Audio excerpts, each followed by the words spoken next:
এনেই বন্ধু হিচাপে লগ পাইছিলোঁ আৰু ক্লাছৰ সহপাঠী হিচাপে সেয়ে আৰু কিমান বছৰ আপোনালোকে মই 1 বছৰে লগ পাইছোঁ তেওঁতো এনেই ভালে আছিল পঢ়াটো বহুত ভাল আছিল মই মানে মোৰ দেউতাৰ চাকৰি আছিল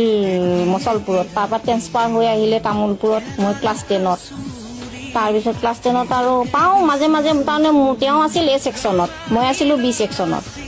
এই B ছেকশ্যনৰ A ছেকশ্যনৰ মাজত মানে কিছুমান ক্লাছত একেলগে কৰে যেনে সংস্কৃত আছিল মোৰ তেওঁৰো সংস্কৃত আছিল এই সংস্কৃতৰ ক্লাছটোত একেলগে লগ পাওঁ আৰু সেই তেনেকুৱাই এনেই মাতা বোলা তেনেকৈ নাছিল আৰু সাধাৰণ এই আহিলা গ'লোঁ সেইবিলাকেই আৰু মৃত্যু ঘটনা তদন্ত হ'ব লাগে দোষীয়ে শাস্তি পাব লাগে সেয়াই তেওঁৰ মনত বা কি আছিল কিবা আছিল কিজানি সেইকাৰণে তেওঁ মোৰ নামৰ ওপৰত গীত লিখিছিল আৰু সেয়ে কথা কিবা তেনেকুৱা স্মৃতি আছিলে নেকি নাই এবাৰ মই